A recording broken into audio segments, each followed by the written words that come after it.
esta apertura del mercado en el viejo continente. Está con nosotros Alberto Lezaun, inversor y mentor en mytrading.es. Alberto, buenos días.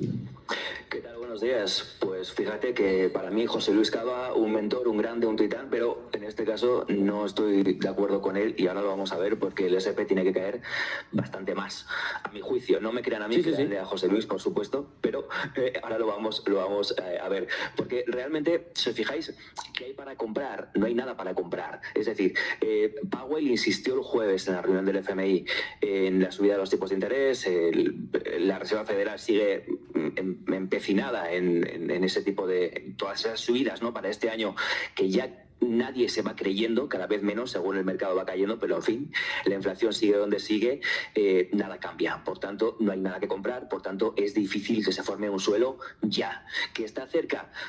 Sí, está cerca a mi juicio, pero veremos en qué momento se forma. Si te parece que veamos unos gráficos, no sé si puedo pinchar unos gráficos y los vemos y te cuento un poquito cómo lo veo. No los estamos viendo todavía, si los puedes compartir, pero por supuesto, claro que sí. Sí, por supuesto. Mira, comenzamos por un indicador de sentimiento. Vemos que el Fear and Greed Index, el indicador de sentimiento de miedo y de avaricia, ¿no? Está en torno al 40. Le queda espacio para caer. Es decir, que hay miedo en el mercado, pero no mucho, ¿vale? Ese es el spoiler de lo que te voy a contar hoy, va de eso, ¿no? Hay miedo, pero no mucho, por tanto, el mercado tiene recorrido para abajo y además bastante recorrido, ¿no? Es verdad que puede ser mucho recorrido que haga en poco tiempo, porque según el mercado va extendiendo la caída, puede ir acelerando la volatilidad, ahora la estamos viendo también en el gráfico, tiene espacio para seguir subiendo de acuerdo a los picos que dio en los últimos mínimos de 2021, por tanto, tiene espacio para seguir aumentando y por tanto las caídas pueden acelerarse mucho más. Si os fijáis, vamos a poner el gráfico de líneas. Este es el equity put call, el ratio put call de opciones del S&P y vemos que está en máximos de 2021. ¿Qué quiere decir esto? Pues que los inversores siguen comprando opciones put, los inversores siguen protegiéndose y sigue ese, rally inverso, esa caída hacia los mínimos posiblemente de este año. Estamos en máximos de protección, digamos, ¿no? Pero podemos, por supuesto, según hemos visto en el índice de sentimiento, seguir cayendo más y seguir protegiéndonos más, o que los inversores sigan protegiendo más. Por tanto, hay recorrido a la baja y no hay razones para pensar que nadie esté ya comenzando a comprar, ¿no? Si seguimos viendo algún gráfico más muy rápidamente, estos son en el S&P el número de acciones o de compañías que están por encima de su media de 50 sesiones. Vemos que menos del 10% de esas compañías están en ese punto. Pero fijaos, ¿no? Los suelos de 2021, 2020 incluso, quitando obviamente el comienzo de la pandemia, 2021 y 2022, ¿no? La zona de suelos, es decir, en qué momento este indicador se dio media vuelta. Está cerca, pero aún le queda, ¿no? Es un indicador más que nos indica que, pues precisamente eso, que el mercado puede seguir extendiendo las caídas, las compañías pueden seguir perdiendo esa media de 50 y podemos llegar al entorno de 25 a 40 compañías del S&P que están solamente por encima de la media de 50, ¿no? En ese punto nos podemos dar la vuelta, pero aún queda recorrido. Por tanto, nuevamente hay miedo, pero no mucho. El mercado puede seguir cayendo, pero no mucho. Vamos a ver gráficos. Si hablabas hace un momento del S&P, vamos a poner el gráfico de velas. Vamos a poner velas de 1 hora, por ejemplo, y vamos a ver la zona, ¿no? La primera zona de demanda, y es que la primera zona de demanda que tenemos está entre el 4.200, 194 para ser un poquito más precisos, ¿no? Y el 4.112. Toda esa zona es la primera zona de demanda que tenemos en el S&P. Todo lo demás que tenemos desde el nivel que tenemos ahora hasta esa zona es vacío. Ahí no hay absolutamente nada, no hay nada que hacer. Entonces el mercado no puede hacer otra cosa que caer y apoyarse en esa primera zona. Veremos si puede ser una zona en la que se encuentre un reversal, un giro fuerte al alza o no, o el precio realmente continúe cayendo. Pero hasta esa zona lo que está claro es que no hay nada. Por tanto, el precio puede bailar, pero no puede encontrar un rebote importante. Si vemos el Nasdaq, la situación es similar, ¿no? Con el movimiento que hemos tenido en overnight, en el Nasdaq y en el S&P, en donde ha continuado la caída con la que cerramos la semana pasada, nos acercamos más a esa zona, ¿no? Pero la primera zona de demanda del Nasdaq está en torno a los 13.144 a 13.070 puntos, ¿no? Entonces, podemos tener 200 puntos más de caída en el Nasdaq sin ningún tipo de problema durante la semana, ¿no? Entonces, fuera de que tengamos, ¿no?, pues pequeños rebotes o retrocesos, etcétera, de la caída principal, el suelo está allí, por lo tanto tenemos todavía más que caer.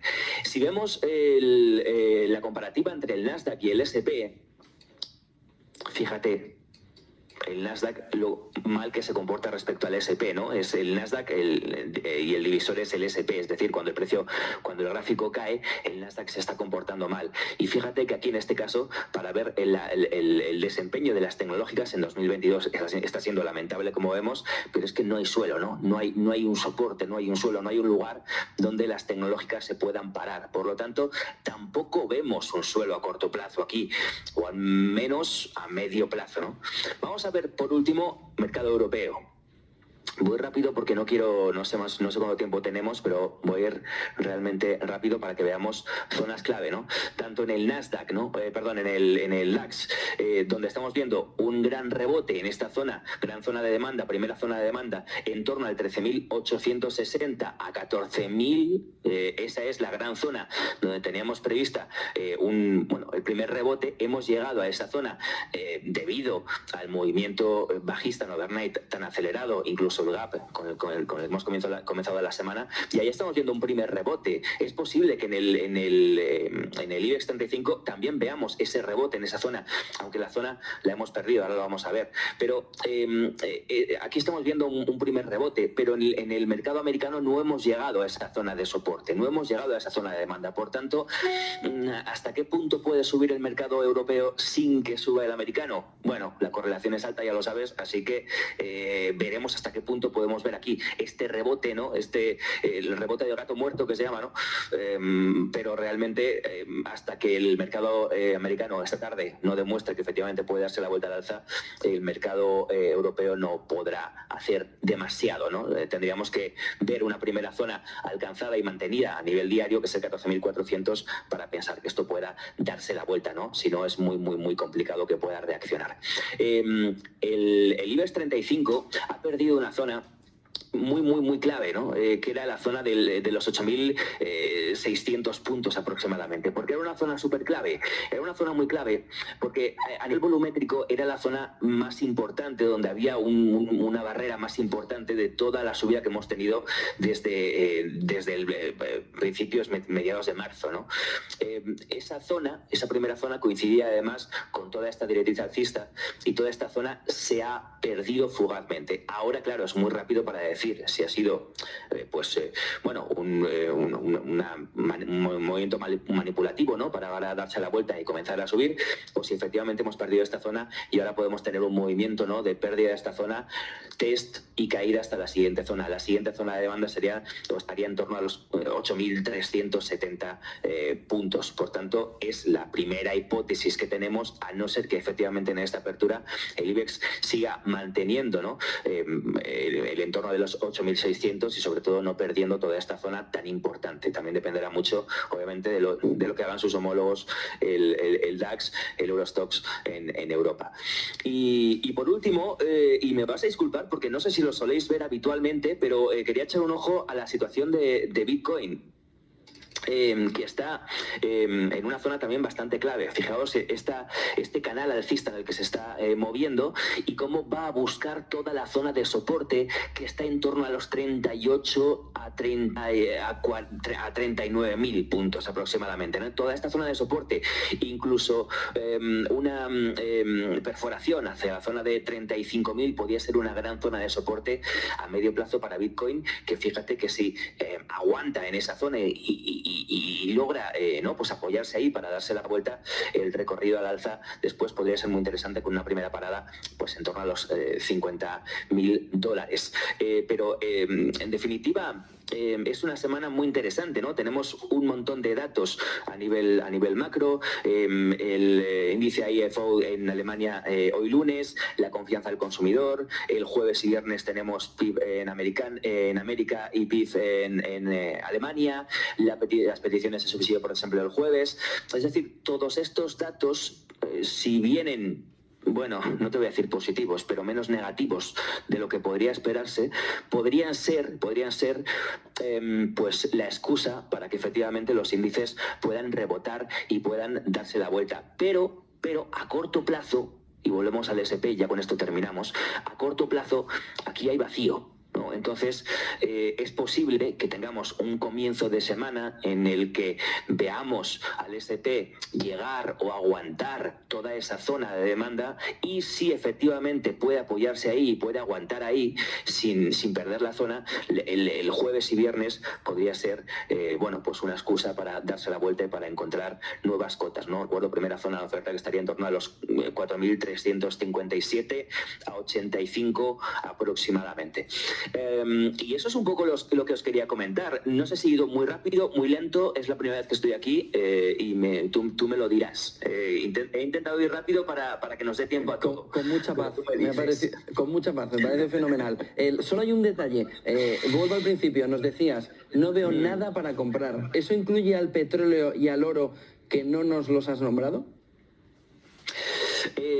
Hombre, tendríamos que ver los gráficos detenidamente. Hablar sin tener el gráfico delante, yo que soy un inversor muy técnico, no tendría demasiado sentido. Pero en principio irían por libre. Quiero decir que utilizar los mismos fundamentales para hablar del petróleo y el oro que de los índices no creo que sea una buena idea. En todo caso, ahí nos metemos en guerra de Ucrania y en otro tipo de situaciones macro que, bueno, los expertos nos sabrán explicar mejor, y por tanto hay muchas más piezas móviles, muchos más condicionantes para comprar o para vender materias primas. Yo por eso no los incluyo en mis análisis, pero desde luego no creo que sea el momento de comprar absolutamente nada, sino de esperar a que las aguas revueltas vuelvan a su cauce y entonces ver por dónde van los tiros. Esa es mi humilde opinión. Con esa reflexión y sobre todo con ese hueco hacia abajo que nos has enseñado en los gráficos, Alberto Lezaun, inversor y mentor en mytrading.es, muchísimas gracias por acompañarnos. Buen día y buen negocio. A vosotros, un gusto, que tengáis una feliz semana. Gracias, Alberto, feliz semana. 9:23 de la mañana, tenemos dos cuestiones clave para explicar esta mañana también. Una de ellas es lo que ha sucedido con los precios industriales.